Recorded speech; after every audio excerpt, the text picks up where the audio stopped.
I got to have a conversation with some dear friends of mine that I haven't really had the opportunity to have. They know that I'm a believer. Well, the husband does, but I'm also not one to kind of throw my faith in someone's face. I rather it just kind of come about organically. And so the wife was kind of learning some of these things about me tonight, and just kind of asking, like, do you go to church on Sundays? And I was like, yeah, I gotta, you actually met where the people I go to church with when we had a little bit of a birthday get together for me. And, she's like, oh, I didn't know. And I said, yeah, I was like, I brought some people together and, combined some very interesting worlds. People who work at a car dealership, and if you've ever worked in that environment, you would understand that it can be incredibly secular, and as it is all performance driven and money driven. So why else would anyone get into car sales if you didn't want to make money? Um, and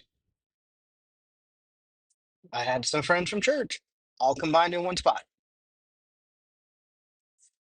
But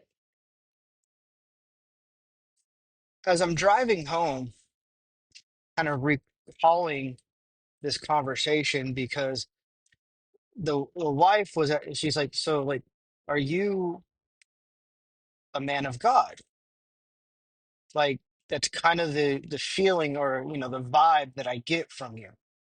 And before, like, and I'm horrible at answering that because I'm like, I'm just a kid from Cali hoping that I make it in, you know? But the husband goes, no, no, Wes is real deal. Wesley is the real deal. Like, he is really a man of God, like, in the way that he carries himself, the way he interacts, like, and as I was just kind of recalling the conversation, not like trying to pat myself on the back or anything, but like, just I never preached at him. Occasionally I would drop knowledge things, like he's really big into uh, horticulture and growing and all that sort of stuff. And he was talking about how he started this whole new watering treatment for some of the plants and stuff. Living in Arizona, it's hard to keep water and moisture and things of that nature functioning and going. And I said, and he was talking about how he was trying to create like springs of water. I said, I was like, here's an interesting fact for you. Most people assume that the flood that the Bible speaks of is from rain, but historically, it's actually from springs of water from in the earth. And he goes, I didn't know that. So, like, we would have those types of conversations. So, as I'm driving home, thinking about the conversation I had tonight with him and his wife, it really just kind of came down to loving well. I'm not perfect. He's seen me not be perfect. Now, maybe in contrast to other things he's seen, it, especially being at a dealership, it, maybe to him, I'm not saying I think this, but maybe to him, it is what and how a man of God would have acted.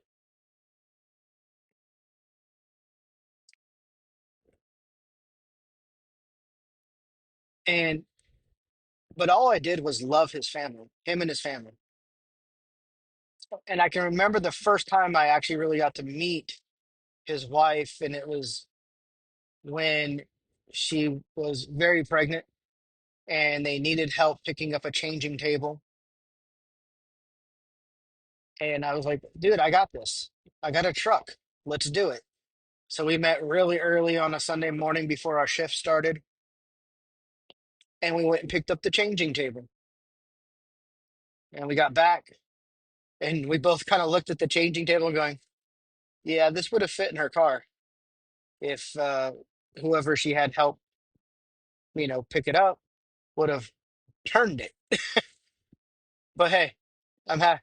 He brought that up to me, and I just agreed.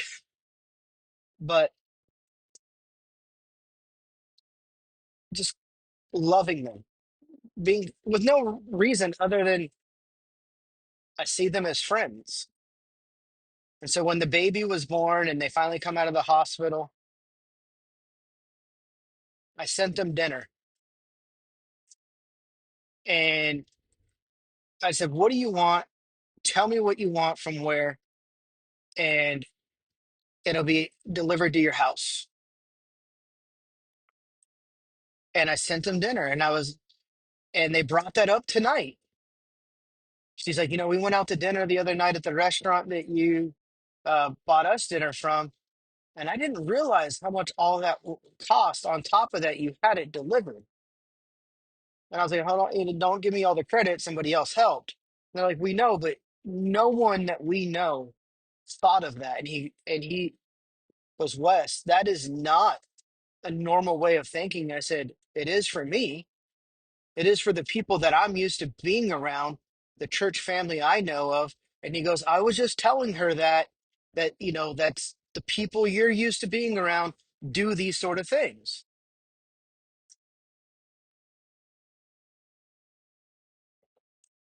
Again, it's just loving them well and just being there. It's when we wanted to hang out and their funds were tight. And I'd be like, don't worry, I got it. I'll go pick up some stuff and we'll grill. Just different things like that. Just again, loving well. And when we do that, Jesus is revealed.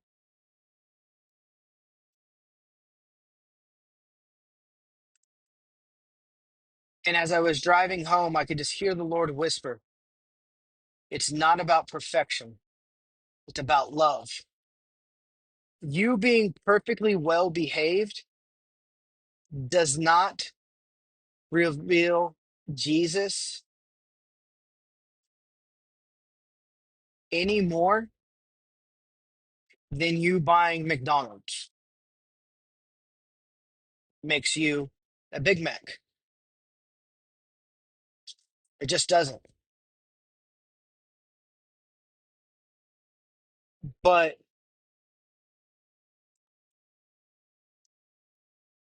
loving well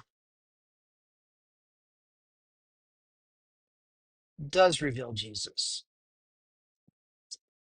And you're going, Wesley, I don't even know if I can love well. I'm not good at it. Just put your heart into it. That's all you had to do. Just put your heart into it. Love doesn't have to be extravagant. Love just needs to be genuine. And if love is genuine, then you're loving well. Love doesn't need a monetary connection. It needs a genuine connection.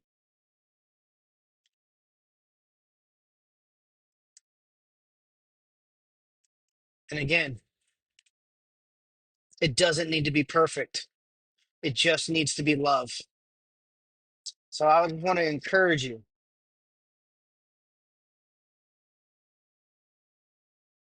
love genuinely. Let your love be real. Don't let your love grow cold. It's very easy to do that. It's very easy to get bitter. We like to call it trauma bonding and whatever else it is. Popular psychology is creating terminologies to base our ways of doing things that lack love tend to be. We just need to love and love well. That's it. Hope you have a great day.